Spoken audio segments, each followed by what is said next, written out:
Greetings from TV AIBD, and you're with us in Connect with AIBD. And today I'm talking to Chetan Sharma, all the way from Seattle, the United States of America. Welcome, Chetan. Welcome to the program, Chetan.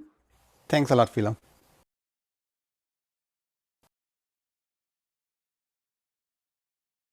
Yeah, and we're talking to one of the leading strategists in the mobile industry in the world, and he is advisor to many senior executives of several Fortune 100 companies, and also an industry strategist who has advised many global mobile data operators. And besides that, Chetan also happened to have authored and co-authored series of books on wireless, mobile advertising, and he's also the editor of Mobile Future Forward book series. So we're talking to a very interesting person who has done a lot of work on 5G as well. And Chetan, I'd like to ask you very quickly in layman's terms. Everyone's talking about 5G. Can you tell us what exactly is 5G to people out there who are having all sorts of hypotheses about 5G? Yeah, thanks a lot for having me.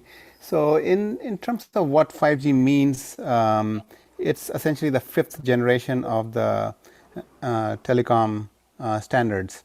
And 1G, if you remember, were the analog standards. Then we moved to 2G, GSM, which was a digital standard technology that was adopted worldwide. And then we went into WCDMA for the third generation. Fourth generation was LTE. That was pretty much the last whole decade. And now we are into 5G. And what 5G means is that it gives you new capabilities to work with, both on the network side as well as the device side. So you can start thinking about new types of applications and services. So there are three critical elements of 5G. One is the speed. And so you go from 20 to 50 megabits per second to anywhere from 100 to 100 megabits per second to a gigabits per second, and even higher, depending on the amount of spectrum that's available in a given country to a given operator. The next critical feature is latency. And so typically in an LTE network, you get 100 to 200 millisecond latency. But there are applications which require 10 to 15 millisecond, sub 20 millisecond latency. Things like if you are trying to do anything with virtual reality headsets, you're trying to do cloud gaming, you're trying to do remote surgeries, you're trying to do remote manipulation in manufacturing, in plants, and so on and so forth. And so those require significantly lower latency, which 5G provides. And the third aspect is the ability to deal with not just thousands of sensors in a square kilometer, but millions of sensors in a square kilometer. And so that's really helpful in when there are a lot of IoT sensors in a factory or in a given city, or just even in a stadium where there are thousands of fans and they have their devices and so on and so forth. And so all these features combined together forms 5G. And it means different things to different people depending on the type of problem they're trying to solve, whether it's a consumer-based set of services or it's enterprise-based services, whether it's private networks. It might mean something different. But it's a set of capabilities, a new set of capabilities that is coming to the marketplace under the umbrella of 5G. Very interesting. Thank you, Chetan. But a lot of people actually relate 5G with the mobile network operators or communication area. So, but you just mentioned enterprises. And I think a recent study actually shows that many enterprises are actually employing more 5G into their work. What are your thoughts on this? Yeah, so enterprises have not traditionally focused on wireless technologies beyond Wi-Fi. They've not focused on licensed technology from cellular industry. But given the capabilities of 5G, you can operate 5G in a significantly higher frequency bands, in millimeter wave bands, for example, 27 or 39 gigahertz.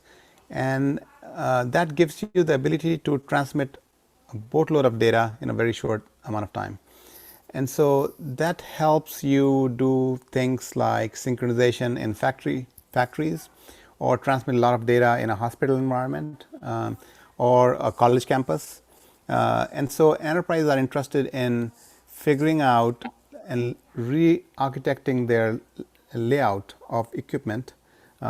Example, in the hospital, if you want to kind of change the layout, typically you have to also adjust your Ethernet cables and whatnot. Same cases with the factories. It's very difficult to lay out a factory for a different purpose on the go.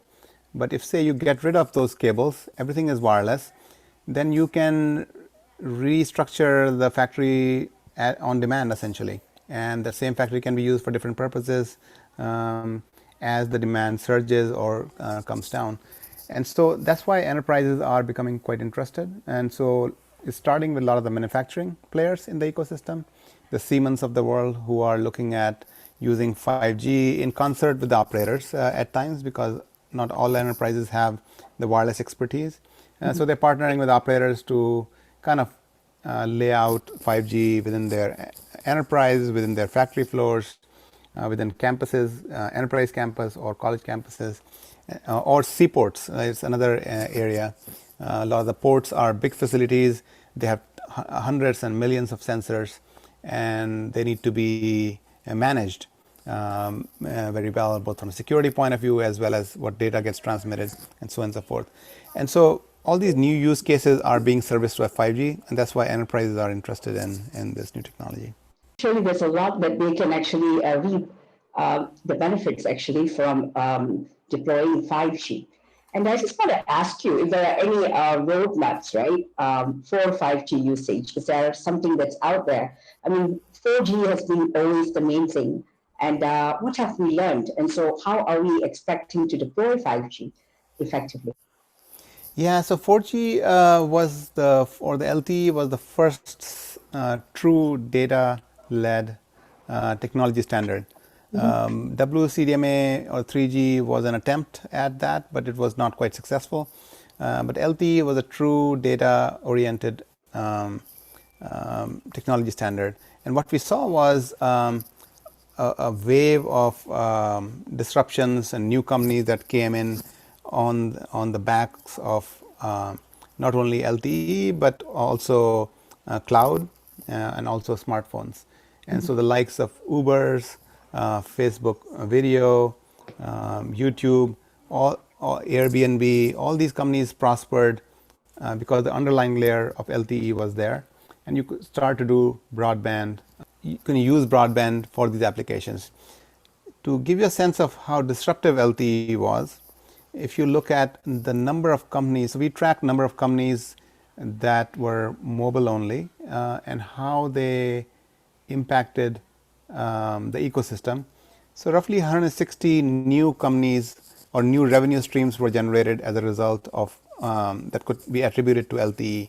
And this was 10 times more than the 3G cycle. And so the multiplier effect that LTE brought to the equation was significantly higher. Now, with respect to 4G and 5G, when we went from 3G to 4G, we saw a roughly 2x jump in data usage. And so whatever consumers were consuming in 3G, it went 2x. What we are seeing with 5G, especially out of Korea, it's roughly 3x. And so it's much higher usage pattern in terms of consumption. And it's mainly because of gaming, and it's also because of VR and video. And so the new types of content is leading to more engagement and new types of services. Fantastic. And you're talking a lot about the impact of 5G and also the difference between 4G and what to expect in this. Chetan, I think you mentioned quite a lot about VR, robotics. As a media person, right, I'm just interested to know how 5G, AI, robotics, edge, shape the broadcast media and also the entertainment industries. How would this be changed perhaps in the future? Yeah, so I think the first thing I think 5G will do is just broaden the pipe that comes into the cell phones, that comes into the laptops, that comes into the homes. And so you will be able to send much higher fidelity content to those devices. But then this new area of VR is very exciting, and similarly AR, augmented reality, that you can layer data and information on top of what you are seeing in the physical world. You can layer things on top of that. But I think coming back to the question around broadcasting and content and entertainment, so if you look at think content or app stores on things like Oculus from Facebook, or HoloLens from Microsoft, or Vive from HTC, you see that a lot of the content is being produced in VR, and those experiences are take you to a different dimension, that experiences that you have never had before. And so with respect to VR, you can be physically somewhere else, but your mind takes over, and you are completely in a different place, completely different dimension, completely different coordinates. So for example, you might see a video of Mount Everest, somebody climbing Mount Everest in 2D in a video. You can get a 360 view. It's not the same as what you might see in VR. By seeing a same video in VR, you will feel that you are climbing with that person. Or if you are going to the depths of the ocean, you will feel like you are swimming with that person. Or you are doing bungee jumping with somebody, you will get that experience, you will get that thrill or the feeling. And so I think that's where the entertainment piece comes into play. And not only entertainment, it's also education. I think that can be transformed as well. And so instead of just looking at pictures of, say, a solar system, you can actually visit the solar system in VR. Students can visit the solar system in VR. Same cases with, say, sports. So instead of just watching it on a TV, you can use your headsets, and that's already happening.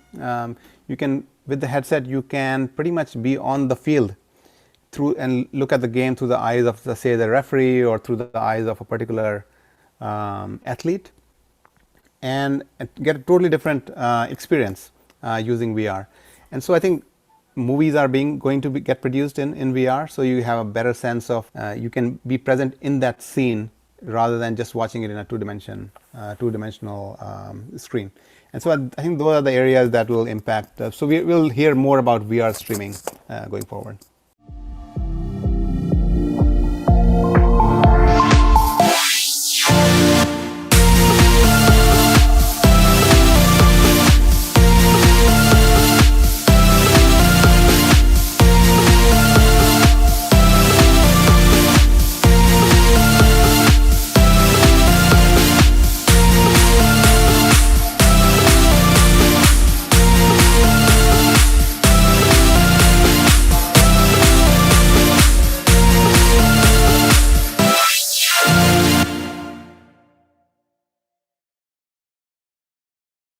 Yeah, I think so. These immersive technologies are really, green screen at the back. Mm-hmm. But what Yes. you're saying is, today we're talking about being in there, climbing the Yeah. mountain, swimming in the Yeah. sea. And Chetan, also, if you noticed during the pandemic, every other sport was having a tough time except for esports.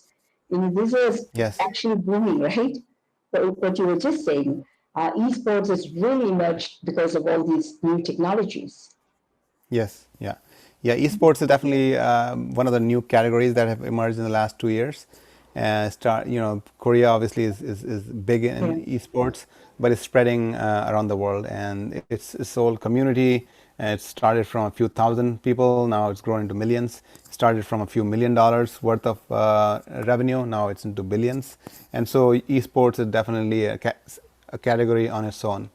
But you will see that layering of VR on existing content as well. And so whether it's broadcasting or tourism, a lot of the like you want to get a sense of what it's like in Kuala Lumpur, right? You can be there and get a sense of, oh, sounds fantastic. I'm going to do this and this and this in my when I'm there. Get a much better sense rather than just flipping books to figure out, what activities are there. And so it gives you a much richer way of visualizing and experiencing and planning your activities. And so you can see that retail is another one, right? instead of just getting a sense of the fabric, you can visualize yourself in those clothes before you purchase online. And so I think, and all that requires bandwidth, right? You have to transmit a lot of data, whether it's on fiber or a 5G is like a wireless fiber in those regards when you have especially millimeter wave. Fantastic. You know, what you're saying is that there's going to be hardly a distinction between reality and the virtual world. And that's happening already, right? I think even in many of these shopping apps and so forth, you can actually, even hairstyles, even Zoom has it, Yeah. you know. So every other new thing is really exciting, and technology enables this. Chetan, just one question on the digital divide. You were talking about the speed. You were talking about the accessibility, for instance, in the many developed countries.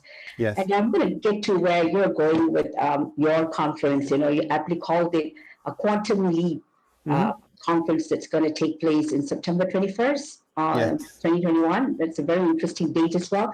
Can you tell us more about quantum leaps and why you chose that title, Yeah. perhaps the Yeah. theme? Yeah. Sure. Thank you. So, there are,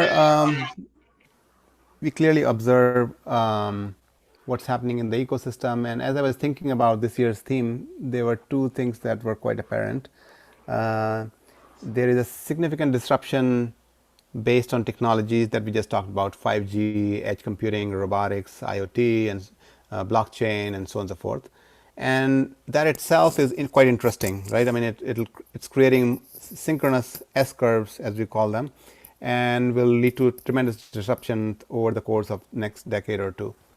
But then there is this unwelcome disruption that happened because of the pandemic, and that's creating its own disruption. And historically, whenever these disruptions have happened, they lead to transformation of societies. Whether it's the plagues of the 1600s, or whether it was the pandemic of 1918 or 50s and 60s, they lead to disruption, they lead to changes. And this pandemic clearly showed that companies and countries who were digitized were able to cope with the pandemic much better. They were more resilient, they were able to come much quickly, they were able to serve their customers much better. And so some of the things that were going to happen regardless are happening at a much faster pace now. And so commerce that was going to take 5 years to happen happened in a matter of weeks. Telemedicine that might have taken a decade to penetrate the masses is starting to happen in a matter of months, right? And so there are a number of these areas that clearly showed that digital efforts are going to be very disruptive. And so because of the pandemic and these technologies, the multiplier effect of these two is very unique in human history. It has never happened before. Generally, it's one or the other. Never before we have had so many technologies simultaneously emerging, and never before that has coincided with an event like a pandemic that transforms societies around the world. And so because of that, we feel that a lot of industries and a lot of countries will go through what we're calling quantum leaps, meaning they will miss or leap through the cycles. Instead of going through systematically, they will just leap over and get energized, just like what happens in chemistry and physics, how the atoms jump from one to the next level. We'll see that. And there's enough data to indicate that's already happening. Enough data from Asia, enough data from North America, enough data from Europe. And so that's how the whole idea of quantum leaps came into play. And so we want to discuss that theme and those disruptions and what they mean for the rest of the decade for the world under this umbrella. Yeah, I think that's an exciting theme, Chetan, and given that we have seen a fantastic leap, a giant leap actually during the pandemic. No one was ready. We just went home one day and said, okay, you're all working from home. And Yeah. next thing you know, you had to think about connectivity, you had to think about devices, and you had to think about a new way of training people, new way of Yes. connecting, like what we're doing right now. So seriously, it has been a huge leap. And tell me, what are you expect? Who are the people, perhaps, to start off the topics that you would be covering in Quantum Leaps Conference in September? Chetan? Yeah, so it is going to be some of the things that we had touched upon, like 5G. We'll have really senior folks who are making the decisions about how 5G is getting rolled out, not only in the US but around the world. Those executives will be there. CEO of T-Mobile, CEO of Ericsson USA, senior execs from Verizon and AT&T, Intel, Qualcomm, and so kind of who's who of the industry, wireless industry will be there. So we'll talk about 5G. We'll talk about various vertical areas that it's impacting. Manufacturing we'll discuss in quite a bit of detail. We'll touch upon industry verticals like automotive, retail, and so on and so forth. But we also like to discuss things like cybersecurity, which is kind of a layer that concerns everybody. Given all the ransomware attacks and cyber attacks that have been happening over the last, I would say, 2 to 3 years, every country and every company needs to have really upgrade their cybersecurity plan, right? And so we'll bring in the best experts in the space, really senior leaders who are in the thick of it, to really discuss that. And so that's the way we design our program is to discuss the underlying technologies, but also what it means to the ecosystem on top and what are the key issues. And so the way we kind of structure these discussions is how do you structure your strategy sessions in a given company, right? How would you think about strategy for wireless operators, for industry verticals, and so on and so forth. And so that's what we plan to do during the conference. Chetan, this sounds really exciting, and I'm sure you're going to achieve a great outcome out of this. Because, like you said, this is something people are so curious about what these new technologies can offer them, or how they can use it in their businesses and so forth. So, by bringing industry players, and I think it's going to open up a lot of information on what's to come in the Quantum Leaps Conference. So, Great, Chetan, thank I'd you. like to thank you very much for this interview, Chetan. So, yeah, thank you very much. Thanks for having me.